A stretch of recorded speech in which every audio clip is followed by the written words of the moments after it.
Les saludo nuevamente en esta mañana con la paz del Señor. Amén. Porque nos toman su asiento y vamos a tratar de redirigir un poco el tiempo.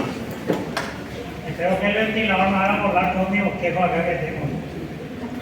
Hermanos, yo antes que nada agradezco a Dios de llegar hasta este punto en esta mañana por toda esta fiesta que estuvimos compartiendo aquí en este lugar. Y voy a poner acá, hermano, mi teléfono por lo menos para atacar viento. Agradecer a Dios por llegar hasta este punto. Agradecer al pastor Eladio por la recepción que tuvimos aquí, por el culto del viernes de anoche, por la reunión de obreros. Gracias a Dios hemos tenido una gran bendición. Podemos volver a nuestra casa y decir que Dios ha estado con nosotros. Hoy tenemos una cosa muy importante porque vamos a separar para cooperar en la obra del Señor algunos hermanos. Vamos a... Ahí mejoró mucho el fluido y el viento, ¿verdad? Vamos a separar diáconos porque ellos ya están funcionando como diáconos. Vamos a separar presbíteros, como dijimos ayer en la reunión de obreros, que el presbítero no es ahora solo para sentarse al lado del pastor. El presbítero tiene funciones muy importantes y vamos a consagrar a evangelistas, porque venir al ministerio es porque alguien ya ha pasado fases en su vida. Y esas fases son muy importantes, en donde la integridad de esa persona ha sido evaluada en todos los aspectos, porque el llamado es de Dios. A veces viene con la conversión, ese no tiene tiempo ni momento, pero formarse, eso sí lleva tiempo, y forjarse. Por eso hay un dicho que dice que se necesita un minuto para forjar un héroe en el mundo, pero se necesita toda una vida para ser un hombre de bien. Entonces eso siempre ocurre así, y al pastorado por sobre todas las cosas que tendremos aquí en esta mañana. Entonces esta palabra ya, estuve hablando con el pastor Eladio y esta palabra ya va orientado hacia esas esferas.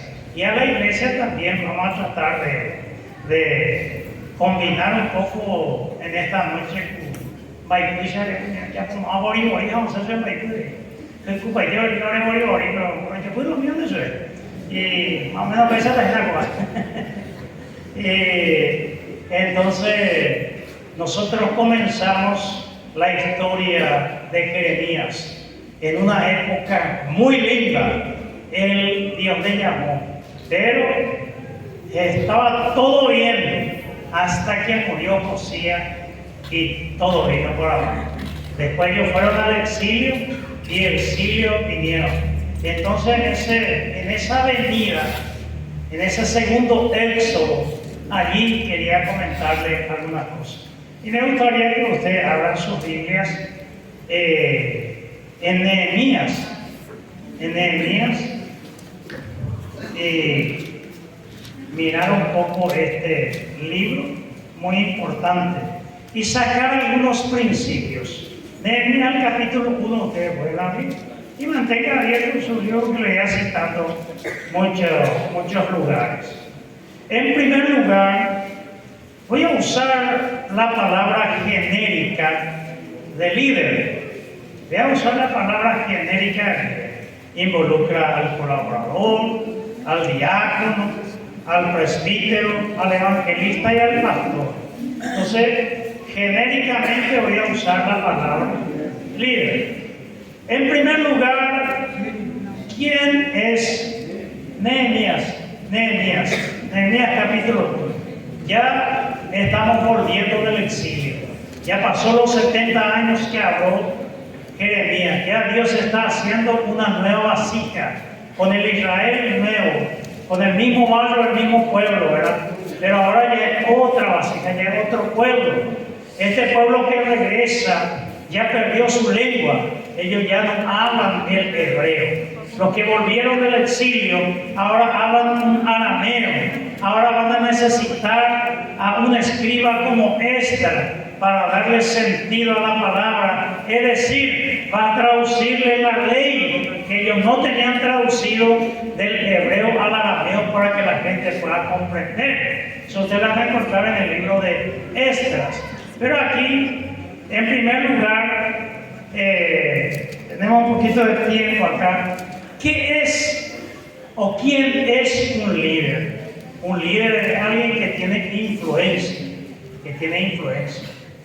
Un líder generalmente no busca seguidores, eso lo hacen los políticos. Un líder siempre genera otro líder. Un diácono está enseñando a un colaborador lo que él está haciendo para que cuando ella esté ausente en esa función, el otro pueda sustituir, pero con excelencia. Un buen presbítero, un buen pastor está generando siempre a alguien para cuando ya no esté, para que de repente aquí está. ¿Y quién es ese líder? Un líder es alguien que consigue que otra persona haga lo que no quiere hacer, pero que lo haga con agrado. Es decir, a veces nos pide el pastor cosas para hacer y no es que nos gusta demasiado, no es que nos agrada demasiado, pero si que le tomas cariño, le tomas amor a la función que se te delega, de repente ya da gusto hacerlo. Entonces, Harry Truman fue el que dijo esto. Y este libro de Nehemías se escribió aproximadamente del 425 antes de Cristo. Y aquí vamos a encontrar que la filosofía y la vida van de la mano. ¿Filosofía, pastor? Sí, usted escuchó bien lo que yo dije. La filosofía y la vida van bien de la mano, porque todos tenemos una filosofía de vida, todos concebimos la vida de una manera, porque en cada lugar hay cierto estilo de conocimiento que tenemos. La cultura es un conocimiento, hablar varios idiomas es un conocimiento. Ahora, yo me alegro mucho que en nuestras iglesias mucha gente está ingresando en los estudios terciarios y los jóvenes se van formando, pero no es solo para los jóvenes, los adultos también pueden formarse si lo quieren. Aquí usted acaba de escucharle a la dirigente del Círculo de Oración por su hijo Efraín, que ingresó a la carrera de medicina, el que toca la batería, y la que cantaba acá, Lucamila, es instrumentista en la medicina. Su hermano que toca la guitarra, Miquea, él está en ingeniería, cuarto año ya. Y así vamos adelante. Donde yo estoy siempre estoy abogando para que la gente se prepare. Entonces, la filosofía antes era el estudio del satánico, la política es satánico, diversión es satánico, teatro es satánico, todo era satánico. Al final, ¿vale? Estoy llamando. Yo cuando me convertí, yo no podía tener mi cabello sobre mi oreja porque ya era disciplina. No podía usar mangas cortas, no podía usar vaquero, champío. Vaya, y yo le decía, no puedo ir a la cancha, no te puedo ir al teatro, al cine, nada, todo estaba prohibido. Entonces yo le dije a mi pastor Lorival, le dije, ¿y qué voy a hacer entonces? Y me dice, ayunar y orar. Así me ha mandado ya. Pero mucha gente sigue golpeando ese martillo y generalmente es por la falta de contenido para enseñarle a la gente, porque toda la filosofía depende como uno lo ve. Y Nehemías acá encontramos, por ejemplo, la relación con un jefe irritable. Yo trabajé en una administración de una empresa por 10 años. Entré en el 84 y salí en el 1994, 50 personales. Y mi patrón tenía un diccionario de este tamaño, que se llamaba el diccionario de la grosería. La yutia, y la guaraní ponía, hoy todos los días. No pasó un empleado que no le diga barbaridades a ese señor. Le restaba que mandara, le echaba. Y yo trabajé 10 años y en 10 años que salí nunca me retó una vez y nunca me dijo una grosería. ¿Por qué razón? Porque mantengo una ética, yo no pronuncio grosería, no hago bromas obscenas y groseras y mantengo una firmeza con él. Era un jefe gitano. No significa que no me haya equivocado. Me equivoqué también como cualquier otra persona, pero grande. Entonces él cuando veía que yo me equivoqué, yo mismo le contaba las cosas que hacía, se rascaba la cabeza porque a mí no me podía decir la grosería que me decía. Que si me dice eso en el nombre que su calle te así. Le va a pesar. Pero nunca es fácil en la vida. Así también a veces a uno nos toca tener pastores difíciles. Hay pastores a veces que son complicados, como tu jefe inmediato. Y algunos te ponen a prueba, y algunos te ponen a prueba 1 mes, 2 meses, 6 meses, 1 año para aconsejarte. Y ese momento, entonces todo tiene que ver con la filosofía de vida. No es tanto lo que te sucede lo que importa, sino cómo reaccionas a este estímulo. Pues bien, equilibrio entre la fe en Dios y la planificación. Nosotros vamos nomás a seguir sin planificación porque tenemos fe en Dios, o si planificamos, Dios se enoja con nosotros. Nehemías nos va a dar aquí para responder eso. ¿Cómo manejar la desilusión? Porque a veces escuchamos noticias y no podemos hacer nada. Él era copero cuando escuchó la noticia cómo estaba Jerusalén. Y estaba a 1300 kilómetros de Jerusalén. Y 1300 kilómetros no es como hoy que te vas a subir por el avión y te bajas ya en 1 hora 40, 1 hora 2 horas. No, antes tenía que ir a caballo, a piedra terrestre. Y por el camino hay ladrones, hay asaltadores, hay pueblos que no permiten cruzar su tierra, imaginen todas esas cosas. Y ahí está Nehemías. Entonces, ¿cómo trabajar la desilusión? Que a veces nos sentimos impotentes, que a veces decimos, ¿cómo voy a hacer esto? No tengo forma. No siempre Dios da una forma. ¿Qué hacer con la crítica injustificada? Porque en todo ministerio, en todo ministro siempre tiene su toalla y sambalá. Y después se le pone ese en el árabe también. Está hoy y tiene que criticar. Y te dice cosas que uno ni imagina. Pero Nehemías era un hombre común y corriente, pero altamente motivado por Jehová. Probablemente, todo indica, nació en el exilio, nunca ni pisó Jerusalén. Él ya nació allá. Él no es propiamente dicho un judío que nació en la tierra. Su tierra ya no existía. Es una persona de la diáspora, una persona del exilio. Pero eso pasa con todos nosotros cuando Dios pone su mano con alguien. Esa persona sencilla, humilde, insignificante, no valorado por nadie, de repente Dios pone su mano por él y cambia completamente las cosas. Lo importante es tener ese toque de Dios. Lo importante es que Dios te haya nominado. Lo importante, yo pensé que me trajo la ofrenda. Lo importante es que Dios te toque en la vida. Entonces, la historia de Israel superó la territorialidad de los dioses en el exilio.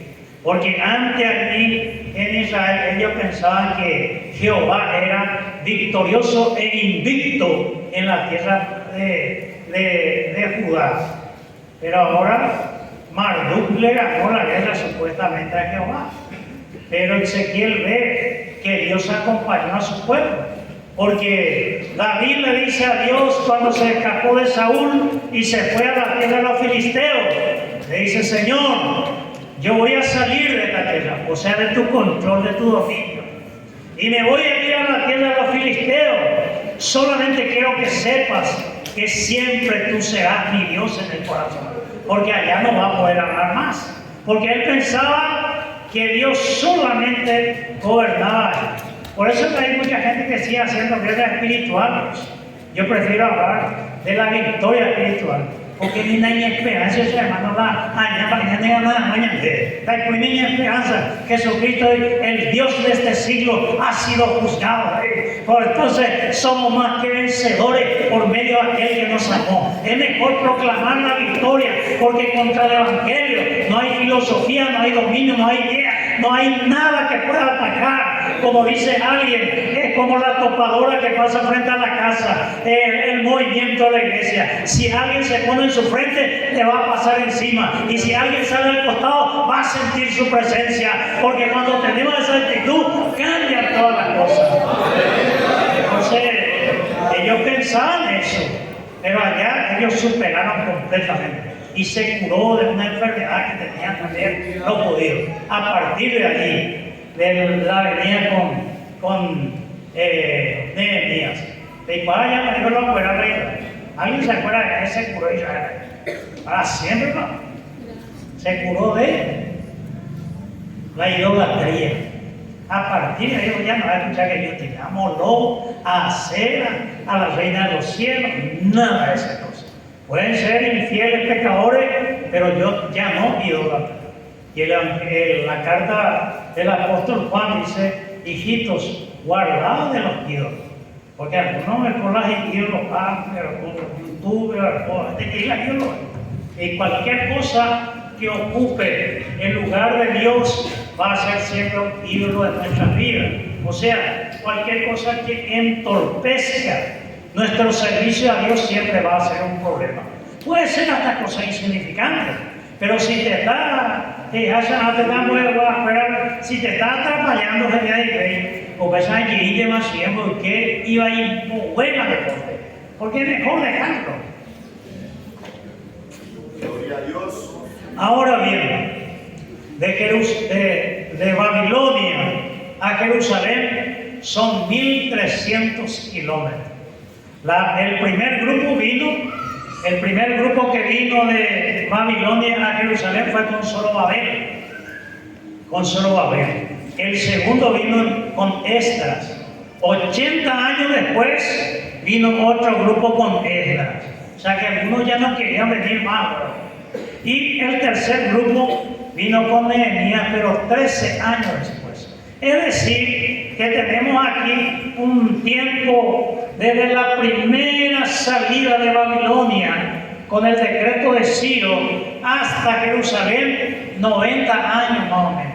No se ve, porque a veces la gente se acostumbra con el pagano. A veces hay creyentes que se halla más feliz con el pagano que con su hermano. Hay gente que tiene más felicidad en una fiesta de 15 años mundano, con cerveza, con cigarrillo, con pecado allí, que con una fiesta en la iglesia, porque la gente se va acostumbrando. De repente ya no vienen los domingos al culto, ya no viene el sábado, porque a la noche estuvo hasta muy tarde en una fiesta mundana con su gente, por más que es familiar, y de repente se enfría, y llega un momento que ya no quiere venir a la iglesia. Después por ahí ya está tomando un poquitito, a ver, al principio de este cariño, ya esa guarda y muy simpático, pues ya este ya guarda tema ahí cuál se madre, y el resto de lo que se te ocurre, le llaman y no, pero mi hermano fue. Y así es la vida, así es muchas veces. Entonces, el templo de Jerusalén estaba sin ninguna protección. Tardaron mucho en construirlo también, pero Nehemías quiere proteger. Entonces esa es la motivación. Y allí, en el versículo que ustedes tienen 3 y 4, se grafica el estado de Jerusalén, arrasado. Y Nehemías era un copero. El copero es el que probaba lo que él iba a tomar, para que no le dé veneno. En la botella pone y toma él, y si no muere ahí puede tomar, porque cuidado la vida. Oyó acerca de Jerusalén Nehemías, lejos. Él no era un profeta, no era un sacerdote, no era de la línea davídica, uno que puede ser rey. O sea que en una palabra, un don nadie, esclavo, que si él muere, no hay ni quien le llore, porque probó la bebida y murió. O Manón Nehemías, jamás debió importar. Manón fulano, así como tú ella. Ojo, allá estaba con tu ya, ande a hacer igual. Entonces, Dios quería que ese líder sea un constructor, un copero. Probablemente nunca tomamos, ¿sabes? Idealizamos y nos vamos por el camino de la teología para pensar en una cosa, pero no era un constructor. Pero cuando escuchó eso, no corrió a decirle al rey: así está mi pueblo, así está mi tierra. Al rey no le va a interesar absolutamente eso. Hoy, ustedes saben que hay muchas iglesias que se demandan ante jueces carnales, a veces más corruptos que cualquier otra cosa, entre hermanos. A la Biblia nos dice, hijo de Corintio, ¿por qué van a los jueces? ¿No sabéis que vosotros jugaréis ángeles? ¿No hay algún hermano espiritual entre vosotros para llevar vuestra causa y que juzgue entre la iglesia? Pero a veces se juzga, se demanda entre la gente. Entonces, el líder, cuando escuchó del problema, el líder, cuando escucha el problema, puede tener tres reacciones. Usted como diácono va a escuchar usted y va a empezar ya el culto y la gente llega y te dice: en el baño no hay agua, alguien se fue y dejó su regalito ahí y nos tiró la cadena de diácono. Hay que oponer, no hay solución. Entonces vas a buscar una solución o algo así. Entonces primero, el rechazo. En guaraní sería eñembotarush, hacerte el desentendido. Te dice: ay, pues, vos estás viendo bien, pero no haces caso. Segundo, tolerancia. Y decirle a fulano, está que ese brasileño, decirle a él que te quiere. Entonces, vamos a pasar la pelota al otro. Vamos a pasar la pelota al otro. No hay problema. Y nunca ganas. Pero otro, dos mismos resolver la situación. Y Nehemías, no es que Dios le habló, no es que Dios le llamó, fue su hermano Hanani lo que le contó las cosas. Pero sí, alguien le sembró en el corazón el amor a Jehová, a su sangre, a su patria, a su historia, a la promesa de Abraham. Por eso le quebrantó la situación, como estaba 1300 kilómetros allá, la situación de tu pueblo, de su pueblo. Hermanos, ¿no será que no nos vuelve tanta gente nuestra que se pierde y que va muriendo y que se van perdiendo en la droga, en la delincuencia, en el pecado y tantas cosas? Muy bien. El capítulo 3, 4 y 5 nos va a hablar que él construyó lo. El capítulo 6, el verso 15 dice que en 52 días Nehemías construyó el templo. El capítulo 7, Nehemías ya va a ser gobernador. Nunca buscó ese cargo. Y el capítulo 8 y 9 va a hablar de eso, de su situación. Y nosotros tenemos que entender que hay que reconstruir a veces los muros de nuestras vidas. Los muros de nuestras vidas. Hay cosas que cayó que teníamos como valor. Antes era una persona veraz. Cuando vi ya con mi imagen, además nunca lo vi a pero cuando hace y me lo ya ahí. Entonces, jódese. Entonces, tenemos que hablar de la reconstrucción, de la relectura y la reconversión. Volver a la Biblia, volver a leer la Biblia. Ustedes saben que hoy la gente no lee la Biblia. Hay versiones, hay en guaraní. Le traigo una Biblia al pastor Eladio en guaraní para colaborar con los gastos acá. Pero hay que volver. Entonces eso significa etapas de mi vida. ¿Qué es la etapa de mi vida? Evaluar cómo estoy. Evaluar cómo estoy. Segundo, reconstruir lo que he perdido. Tercero, perseverar en aquello que Dios me dio. Nehemías, ida y vuelta. De Babilonia a Jerusalén, de Jerusalén a Babilonia, son 2600 kilómetros. No es poca cosa la época. Y él es el autor de este libro. Y sabemos, ¿verdad?, que en el mes de Quisleu escuchó esta noticia. Probablemente el 444 antes de Cristo. Por su hermano carnal que vino a visitarle allá de Jerusalén. Y él preguntó cómo estaba Jerusalén. Y le dijeron que estaba muy mal Jerusalén. Los cementerios eran caminos, todo el mundo estaba pasando. No había respeto por los antepasados. ¿A quién no le importa? Mamá, no vayan de esa y vamos a subir. No, ellos no dijeron así. Entonces, su reacción ante la noticia dice: ayuné, oré, hice duelo y lloró por Jerusalén. Y dice: me senté y lloré, el versículo 4. O sea, como que alguien paitecha la noticia, le debilitó esa noticia. Y dice: me senté porque está débil y lloré porque demostró su impotencia.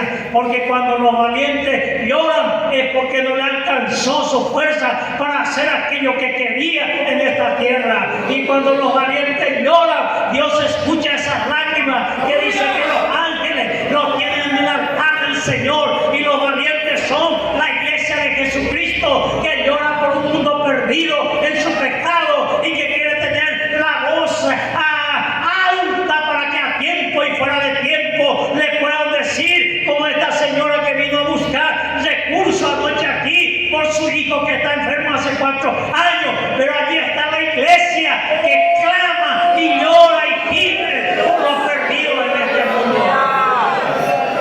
A eso Dios le llama a los líderes. A eso Dios le llama a todos los que estamos aquí. El líder siempre tiene un claro reconocimiento de las necesidades. Pero hay hermanos que no se acuerdan. Hay gente que no echa. Está todo caído. La escoba ahí se tropiezan todo. No echa de ver. Yo cuando llegué acá al predicador de la noche estaba pasando ahí cuando yo vi. Y eso hace grande a la persona. Él es pastor. Voy a ordenarle a un diácono y diácono va a un potinillo, pero el diácono que espera eso no hace falta. ¿Cuántas veces yo limpiaba ya la iglesia central? Todas las mañanas yo le voy a limpiar, ¿no? Con algunos hermanos. Entonces, supo escuchar. Hermanos, usted escucha la necesidad de su comunidad, que le vino acá un hermano a hablar. Hay gente que no ve la realidad, no ve los problemas. Hoy por hoy no hay pan. Está todo bien. No, acá somos 100 y por ahí. No hay puente. Cartuña y 200 y Cartuña y 300. Hay que hacer otra esquina ya, 4 iglesias ya de hace mucho mejor. Y se preocupó personalmente por las necesidades. Lloró sobre la ruina porque tuvo compasión por la obra de Dios. Tuvo compasión. A veces, hermanos, nosotros no somos adoradores de los templos, pero a veces, hermanos, la pintura, la paella, Carlos dejó que, y no hay nadie que ya tu madre te 50.000 van a comprar una bolsa de Poland y ya veo camina, me acaló que tenía mi talla, pero que no ve, el que está relajado, el que y que igual iba a ver hace orilla ya, va a caer todo y no se da cuenta. Pero si es así, y ella de la edad me moría y la gente, ¿para me moría Jesucristo ya los pobres siempre andan de conte. Hay por ahí una vez me moría así como moría pero ya de ya se decía, ya no me como la iglesia civil. A veces se humilde formalmente en ese verso de civil. Entonces, hermanos, la gente que ve, porque si la situación está mala, ¿a quién iremos? Dice Pedro. Si tú tienes palabra de vida eterna. Nehemías no se va a pedir al rey plata. No. Un cristiano no se va a pedir a los políticos para que nos construyan la iglesia. Nosotros pedimos a Dios. Y Nehemías acude a Dios con su problema.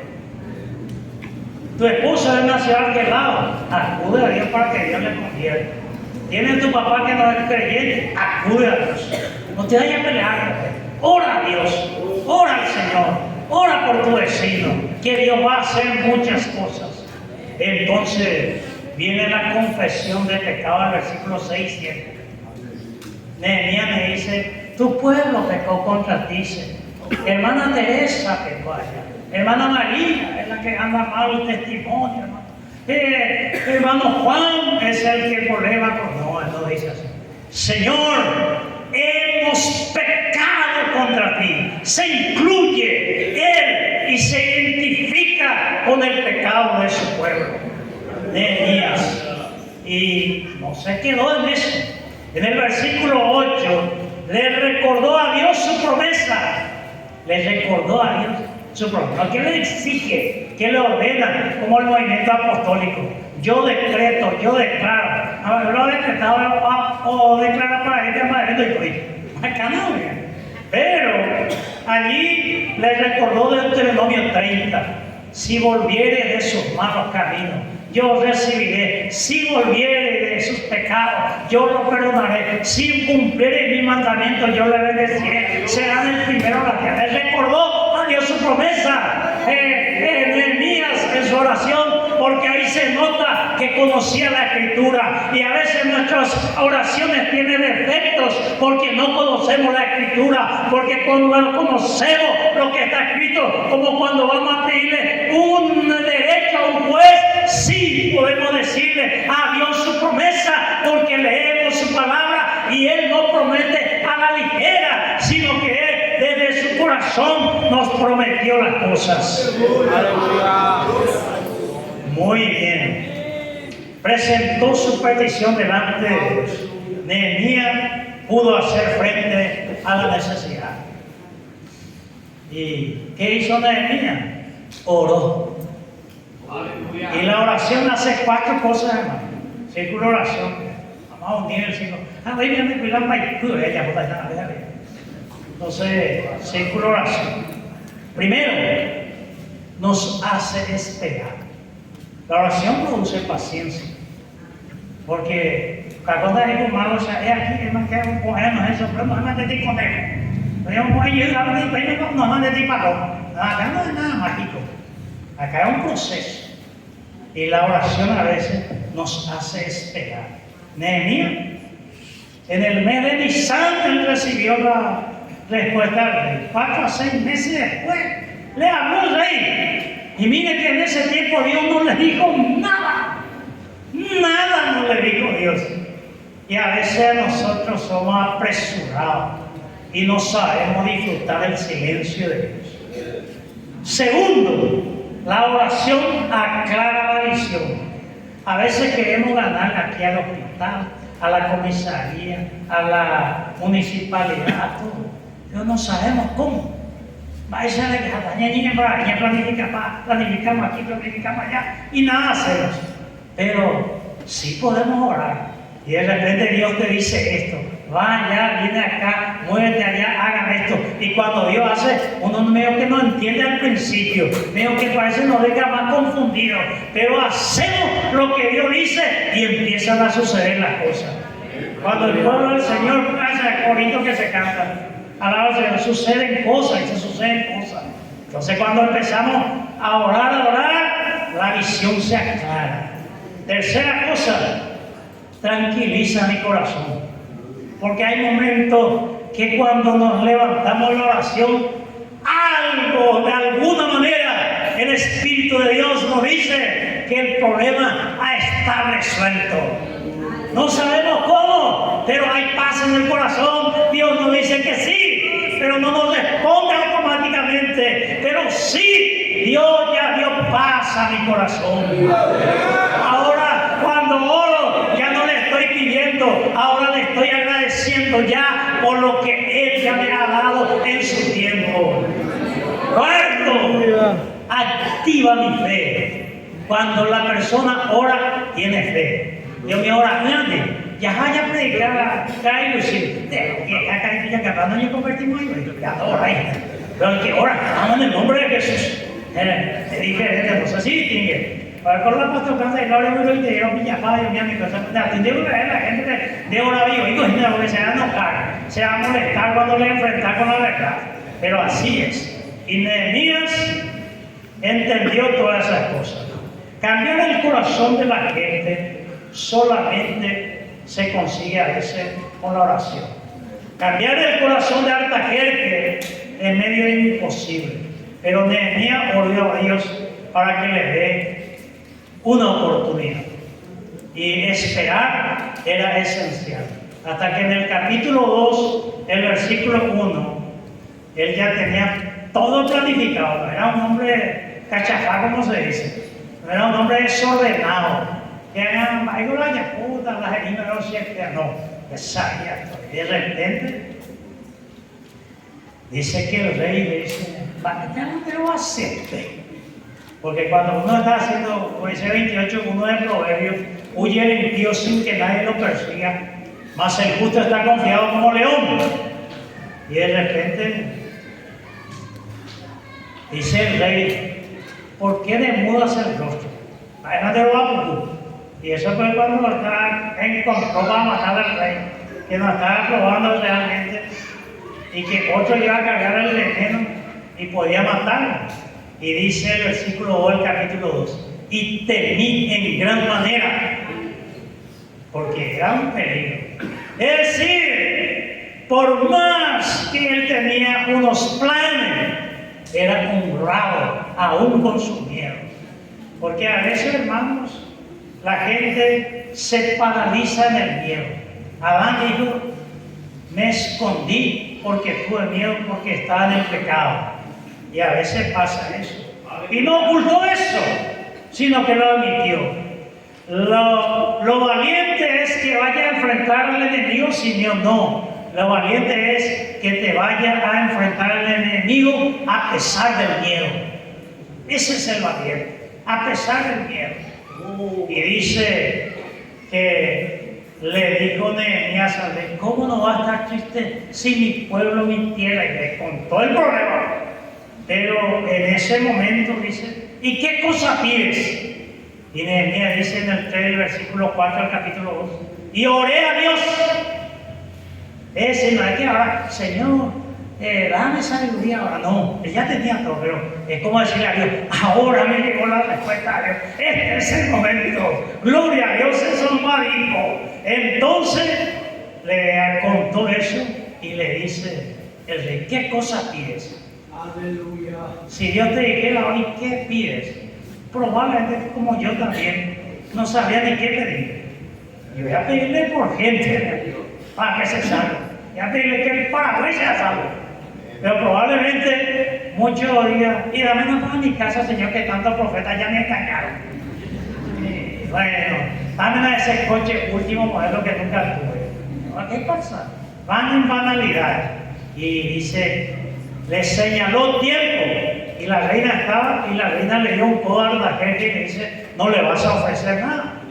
Y él pidió cosas para llevar del guardabosque, madera, todo. Pero era inteligente, le dice: yo quiero una carta con tu sello, rey, para que por el camino me diga alguien: ¿quién vive? Artajerjes. ¿Dónde va? Jerusalén. Prohibido el paso. No, tengo sello del rey. Señor adelante, usted tiene la guardia imperial para acompañarle. Inteligente el hombre, porque pensaba y planificaba. Nehemías. Y le señalé tiempo, dice. Porque le dice, el rey le apreciaba, le quería, por eso le dio esta cosa. Y le dijo: ¿cuándo vas a venir? Y dice: le señalé tiempo. Le señalé tiempo. Y yo le digo a usted: ¿cuándo, pastor, vamos a duplicar la iglesia? Yo creo que ninguno me va a señalar tiempo, porque no depende de nosotros. Pero sí me puede decir: pastor, prometemos por lo menos 10,000 folletos repartir en esta comunidad. Eso sí puedo prometer. Y nosotros vamos a sembrar y Dios dará la cosecha. ¿Y por qué? Porque Nehemías era un trabajador diligente. La fe no es sinónimo de desorganización. No es decir: yo ando por la fe y anda de cualquier manera. Planificar es difícil, pensar no es tan emocionante, pero lo que el mundo necesita hoy son gente que piensa. Y la iglesia es un lugar donde Dios le dijo a Josué: medita en este libro de día y de de noche. Enséñale, dice el Shema a tu hijo, al acostarte, al levantarte, a la mañana, al mediodía, a la noche. Ponle en su brazo derecho, ponle en su frente la palabra de Dios para que nosotros podamos pensar constantemente en la obra de Dios. Y Nehemías no era presumido, pidió madera, pidió todo lo que sea. Y dice en el versículo 8 del capítulo 2, y me concedió el rey. ¿Por qué le concedió al rey? Porque Dios estaba respondiendo la oración de Nehemías. Y cuando Dios está con nosotros, vos puedes presentarte ante el presidente, ante el senador, ante quien sea, y Dios te da gracia delante de los hombres. Yo estaba en la asunción del presidente de la República estos días, el martes pasado, y estaba en el tedeum que hacen ellos allá con la historia de la Constitución con la Iglesia Católica. Pero de repente yo estaba sentado así como ellos estaban, y me vio el presidente de la Cámara de Diputados y rompió todo el protocolo y vino y me saludó. Me dijo, ¿qué tal, pastor? Y vine, y yo le dije, ¿cómo estás? No, a mí no me interesa cómo yo estoy. ¿Vos cómo estás? Me dijo. Y estoy bien. ¿Y cuándo te vayas a comer otra vez en mi casa? Porque me hace bien tu presencia con el pastor, me dijo. Y eso rompe, porque cuando Dios está con nosotros, hermanos, no importa protocolo, situación social, económica, si Dios es contigo, si Dios es con nosotros, ¿quién contra nosotros? ¡Aleluya! Y hasta gente le quería. No solamente le pidió permiso para ir, le dio caballo, hermano, le dio carta. Y le dio un ejército, un capitán con gente para protegerle a su copero. Se fue con la guardia imperial hasta Jerusalén. Y por ahí, déjenme morir. Todo está bonito, la bendición, todo eso. No falta ir una guardia, la voy con esta año de abril. Y ahí aparece personas difíciles en el versículo 10. Porque hay personas difíciles, hay personas complicadas, hay gente problemática, hay gente que quiere pelear, que en vez de ser creyente hubiera sido un luchador o un boxeador, solo quiere pelear. Y ahí estaba Sanballat y Tobías. ¡Qué bárbaro! Estos eran presumidos, orgullosos, inútiles, dificultades que ponen palo a la rueda, problematizador son esta gente. Pero está ahí en el pueblo judío también. Y dijo, esto no se puede hacer. 90 años ya que nosotros estamos aquí, nunca pudimos hacer. 90 años, no podemos hacer. Y no hay caso, no hay por caso. No hay caso, no hay por la caso no le llaman después. Y me recuerda a los 12 días acá de Barnea, pero en Jerusalén. Bueno, quitemos 4 principios hasta aquí en nuestra prédica. Yo sé que pasamos la tiempo. Cambio de corazón es asunto de Dios, es una cuestión espiritual. Orar y esperar viene de la mano, hermanos. La fe no es igual a desorden ni sustituto de la planificación. Debe esperarse siempre la oposición, aun cuando estemos cumpliendo la voluntad de Dios. De cualquier lado viene eso siempre, hermanos, de cualquier manera. Y ahí la pregunta, ¿cómo enfrentar la crítica? El capítulo 4 y 5, Nehemías habla mucho con Dios. Nehemías conversa mucho con Dios. Nehemías habla mucho con Dios. Nehemías no batalló con la espada, a pesar que se armó como hombre, a pesar que él dice, como valiente más adelante, dice, un hombre como yo ha de huir, que venga acá y va a encontrarme si quiere pelea también. Y lo esperó, porque sabía que no lo envió Dios, sino que le envió el diablo. Y a los hijos del diablo no le tememos, pueden golpearnos, azotarnos, como dice Sócrates, pueden matarnos, pero no quitarnos la vida. Lo peor es pelear uno por uno con los críticos. Y después aclarar la crítica. Hermano, vos hablaste esto mal de mí, vengo a conversar.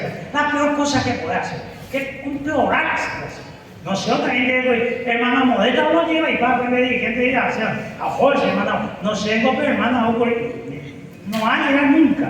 La realidad es que Nehemías hizo dos cosas con todo y esa batalla. Hizo que presentó esa oposición a Dios. Esto se opone el Señor de eso. Y permaneció la tarea. O sea que no le quitó la gana de hacer la tarea. Porque la gente patado. Ella la guarda, si vas a escuchar todo lo que te dicen, cada quien te va a tomar Coca-Cola. Pero te salís y tome Coca-Cola, tome Coca-Cola. Ya vas a morir, entonces ya vas a escuchar todo lo que te dice la gente.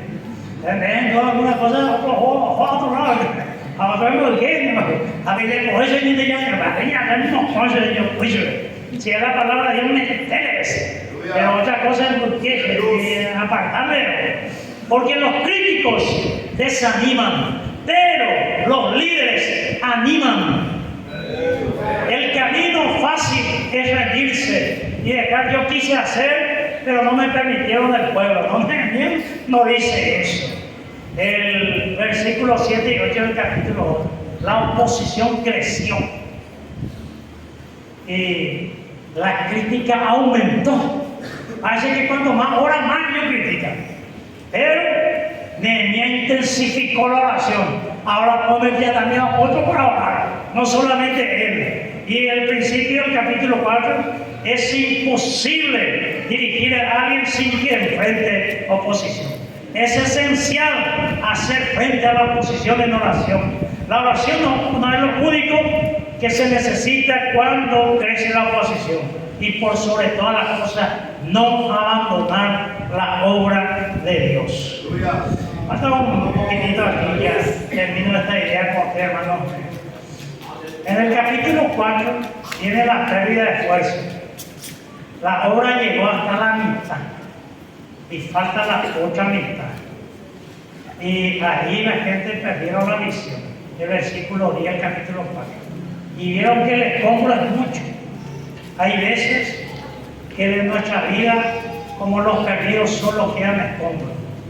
Pero si Dios te usa, esa vida llena de escombros puede ser un gran muro para la obra del Señor mañana. Es como lo trabajamos, hermano. Y vino también en el capítulo 4, versículo 10, la pérdida de confianza. Perdieron la confianza. Así que a veces, hermano, hay gente que quiere la confianza a su pastor. Que alguien dice, vaya, ya está. Más grande pastor. A pastor, ojalá, pues no prepara esta manera de ir a partida. Guarda, que ya tango y no llevo que ir con agua y más, ahí quiero que ya. Para que no bravo, pero que ya está ahí con agua, eso no con agua, cuando y puede ver más, pues será niños del día ya. Y ahora que soy cristiano, me voy a retroceder en eso. Ahora que soy cristiano, soy mucho más que cualquier héroe de la tierra, porque Dios está conmigo. Pero entonces, Nehemías dice que ellos se fatigaron y se desilusionaron y perdieron la seguridad del capítulo 4, 11. Entonces vino una táctica aterradora. Una zorra, de agua aquí, otro que ya estaba en el mundo y te va a nada. Ya que lo digo la inconversión, ya que lo digo la Satanás y ahora. Pero dice, una zorra va a atropellar el muro y va a echar todo. Porque no eran profesionales. Y los trabajadores se sumieron en el desánimo, en el miedo y en la falta de protección. Decayeron. Entonces, ¿qué hacer ahí? Nosotros queremos, el pastor quiere ganar, pero la iglesia, pastor, vamos a orar nomás, nosotros oramos ahí, y es capaz de hablar. Pastor, ¿por qué no nos ayunamos? Está diciendo, pastor, ¿por qué no ayunamos? Porque no va a ayunar, no está creyendo. Y el desánimo es terrible.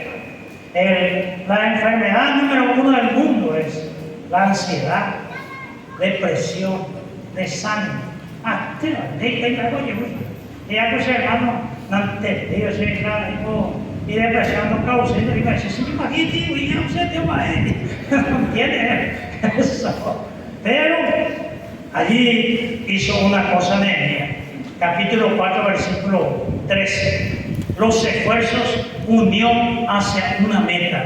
La mitad ya llegamos, porque siempre hasta la mitad Como el hombre a los 40 tiene la curva descendente y su psiquis va cambiando. Entonces Nehemías unificó a la familia y trabajó la unidad.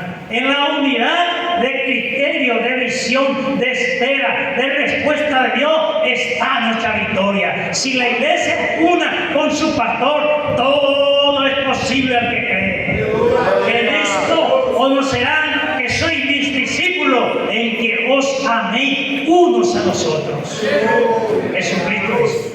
Y le llevó a una cosa interesante. Le dijo a ellos: allí está el enemigo, están diciendo esta palabra. No le mostró el problema a Nehemías, sino que los llevó hacia el Señor en el versículo 14. Y le dice al pueblo: acordaos del Señor. Y acordar del Señor en la memoria vivencial. Acuérdense cuando vino Faraón con su ejército, cuando nuestro pueblo salió de la tierra de opresión. Dios abrió el mar, Dios destruyó al ejército del Faraón. Ese Dios está con nosotros. Lo llevó a mirar a Dios y no al problema y al enemigo. Pero si usted mira su realidad, su impotencia, su debilidad, va a fracasar. Pero miremos al Señor, que nuestro Dios es grande y poderoso y todo lo puede, porque Él salva, sana, bautiza con su Santo Espíritu, porque es Dios Todopoderoso.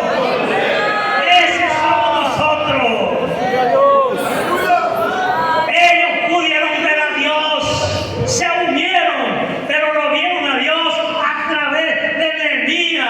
Y este pueblo perdido en su pecado, en cualquiera de nuestra comunidad, no tiene cómo ver a Dios, a no ser por tu vida, que el rostro de Cristo brille en tu cara y puedan comprender que en ti hay algo diferente. En Nehemías había algo diferente. Jesucristo salió y dio, dice la Biblia. Salió y dio, dice el Evangelio, muchas veces.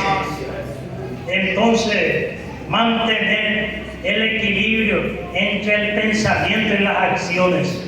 Porque a veces hacemos cosas que no creemos que va a pasar. Pero cuando tenemos el pensamiento, por eso conversión es metanoia, es entender lo que estamos hablando, entender lo que estamos diciendo, entender que contra nuestro Dios no hay quien, entender que nuestro Dios es poderoso, entender que si Dios toca con su Espíritu Santo, cuando vos le das la palabra, algo ocurre en el mundo. No es solamente la predicación, sino que Él está recibiendo un choque, un impacto, un golpe, una espada en su corazón para que se convierta. Entonces usted tiene fuerza, tiene coraje, tiene valor, tiene valentía para decirle al pecador: arrepiéntete de tus pecados y venga a Cristo, que va a cambiar tu vida. Entonces todo va cambiando entre el pensamiento y la acción. Pero el problema es que mucha gente tiene la cabeza vacía, por eso sus acciones y la obra de sus manos son débiles. Pero cuando vos sabés que si tu maestro lo vas a agarrar y lo vas a tirar bien lejos, porque tu pensamiento está en concordancia con tu cuerpo, con tu fe, entonces usted lanza la palabra y la palabra no volverá vacía. ¿Por qué? Porque hay visión, porque hay esperanza en la oración que uno había tenido. Y le tocó a Nehemías la sensibilidad, porque Nehemías pensaba, le tocó, ya le unió a ellos, y allí le dice en el versículo 15 y 16, lo que hoy hablamos en la iglesia en todo el Paraguay. Nehemías le dice: pelead por vuestro hermano, pelead por vuestros hijos, pelead por vuestras hijas, pelead por vuestro padre, por vuestra madre, por vuestro abuelo, por vuestros tíos, y unió el corazón de ellos. Entonces Dios había desbaratado con la palabra de Nehemías las artimañas y las trampas del diablo, porque nadie puede contra los argumentos de la palabra del Señor. Si la palabra del Señor es con nosotros, somos victoriosos. Y con una mano ya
19 y 20, que nos reunió para estar todos juntos. Y nosotros somos ovejas del Señor. Nosotros no somos cabras del desierto para andar cada cual por donde quiera, sino que estamos juntos. Y cuando estamos juntos, estamos protegidos, porque Dios nos llamó ovejas de su redil. Y nuestro pastor es el Señor Jesucristo, el victorioso vencedor.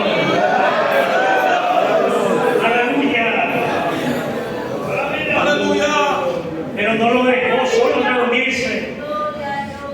Nehemías le dijo, en el versículo 21 y 22, ayúdense uno a otro. Ayúdense, protéjanse uno a otro. El único lugar para escapar del infierno, el amor de Dios, es el infierno. Pero Pablo dijo, me he hecho esclavo muchas veces, a otro libre, como si fuera Dios. Soy esclavo de Cristo y todas esas cosas. ¿Por qué? Porque allí aparecieron todas las cosas. El problema continuó. Me he echado un poquitito la música y se comparte la gracia de sangre. Entonces, problemas internos aparecen. Hubo hambre. La gente tenía impuestos altos, hipotecaron su casa y el interés era muy alto. Entonces reaccionaría. Y hay principios. No se podía esclavizar al judío y le reclama a su hermano, porque ya se salvó el enemigo. Ahora que estamos todos juntos, ahí internamente comienzan los problemas. Porque parece que se pierde la misión que teníamos que no olvidamos. Entonces medité, dice, otra vez piensa. Medité, dice Nehemías capítulo 5, verso 7. Medité, escuché, medité, porque esto no es bueno, están cobrando impuestos muy altos, están hipotecando su casa, algunos ya se vendieron de esclavos. Y medité, dice, esta amenaza ella en la frontera de Fernández, el agua. Entonces dicen, están cobrando intereses a su hermano. Y Nehemías dice, no está bien, nosotros no somos usureros, ¿no? Y le dice, están reforzando la esclavitud. Nehemías dice, no está bien. Y tercero, están perdiendo su dignidad y distinción de persona, y eso está muy mal. Entonces, el versículo 8 dice, y callaron, porque cuando la verdad está hecha de piedra para que vuela, la verdad padece a veces, pero nunca perece, porque no tuvieron respuestas, porque a veces obramos mal. Y los primeros versículos 13 del capítulo 5, se olvidaban algunos que quedaban a la mitad, ¿recuerdan? Porque nos salvamos de todas esas cosas, pero... Y entonces nadie se hace bien de la noche a la mañana, y a veces lo económico influye demasiado en nuestra decisión. Hermano, tenemos hasta las 11 aquí, ya va a ser mucho. Si Dios lo permite, alguna vez queremos hablar con mejor detenimiento sobre este tema de Nehemías, pero queda esta palabra con ustedes, con los obreros, en esta mañana, para que el Señor nos continúe bendiciendo.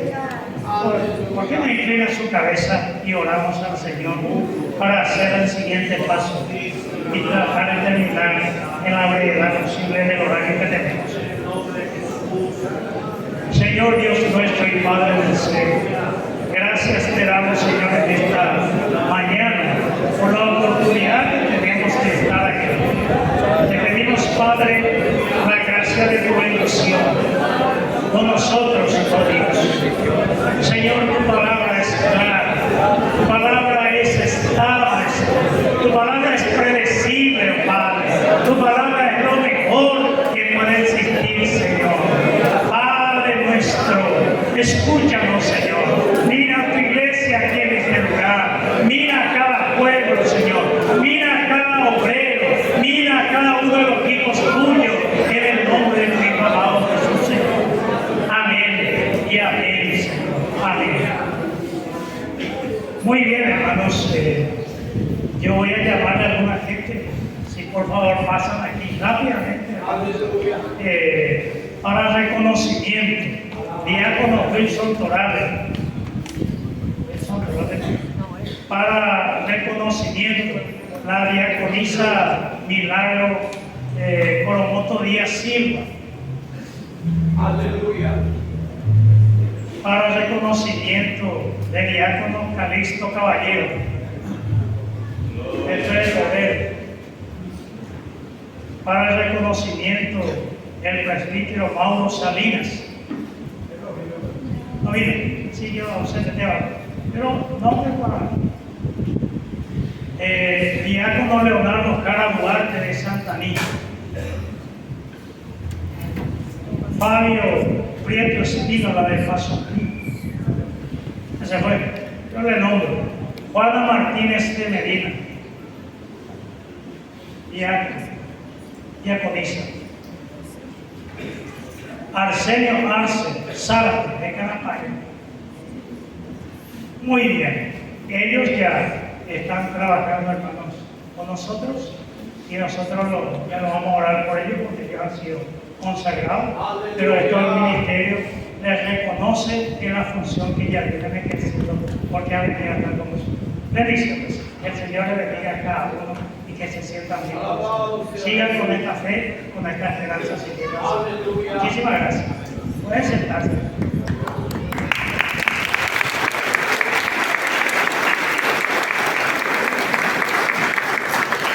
Quiero mencionarle que el pastor Hermes Villalba, que era de nuestro ministerio de Francia Brasil, él volvió pero está ausente. Y quiero invitarle acá al pastor Pedro Celestino Coronel, allí en Loreto, pastor de nuestra iglesia. Aleluya. Pastor Pedro Celestino Coronel, hace un tiempo atrás ya, pero nunca le hemos presentado oficialmente. Y él se hace presente en esta mañana.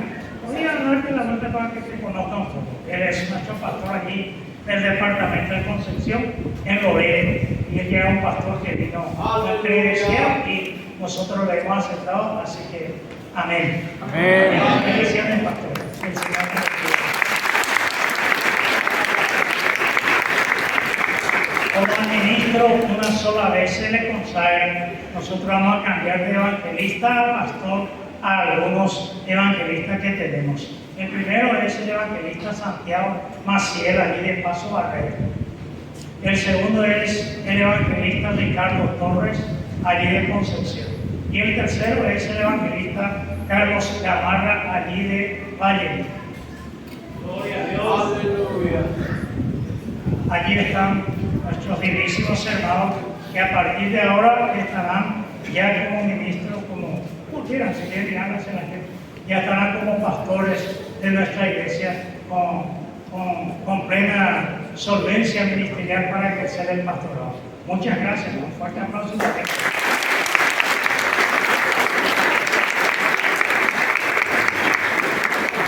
Y ahora sí va a haber consagración de cooperadores. Esta oración lo va a hacer el pastor Martín Cueva, la verdad, cuando hagamos eso. Le llamo aquí a pasar al frente para cooperador a Freddy Tenayo. Freddy Tenayo. Me habla hacia mí, Freddy. Reinaldo Arrotela. Reinaldo Arrotela. Jorge Benítez. Mañana se deja otro lado.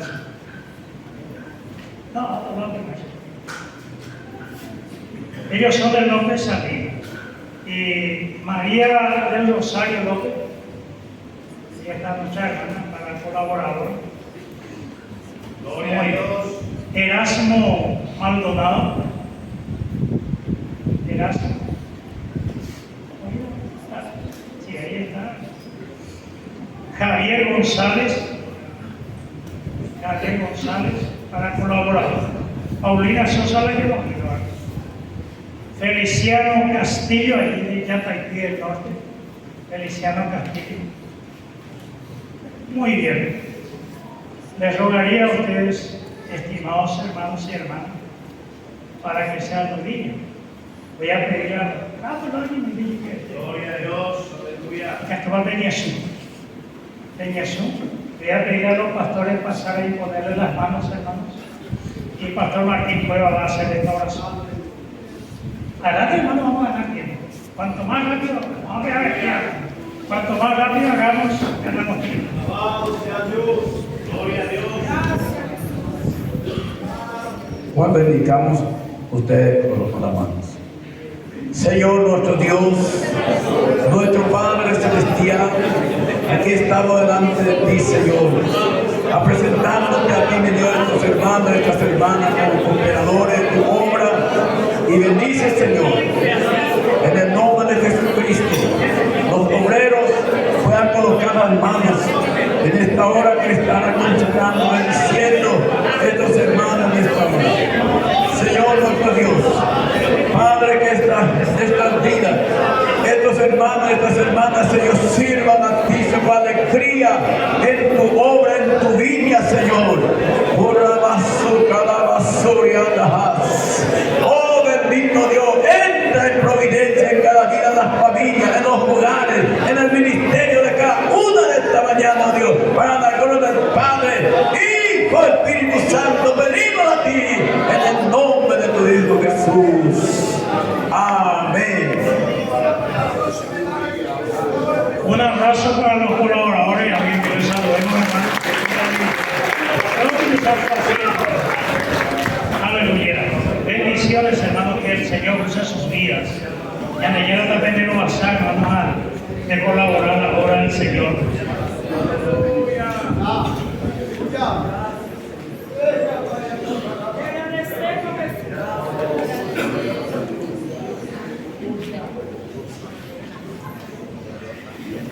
Cualquier error que yo cometa, hermano, de repente se me pasa algo, porque el secretario nuestro no vino por motivo de salud. Y me ayudan, por favor. Voy a llamar aquí a la gente. Puede sentarse, hermano, cuando te saluden. Bienvenido al servicio a Cristo como colaborador. Voy a llamar a algunos para diáconos. Y por los diáconos va a orar en representación que vino el pastor José Caín y el pastor Elías. Así que sí, ya está por ahí, una vez que te cierran la por ahí. Voy a llamar a algunos para diáconos. De Orqueta no vino, me dijeron Misael Novera, pero le nombro. Mauricio Báez, él es de Paso Barrero. ¿Están? Así más Manuel, los diáconos hay. Vicente Carvalho, está Anastasia Medina, está la hermana María Cristina Centurión, ellos son de Campo Acebado.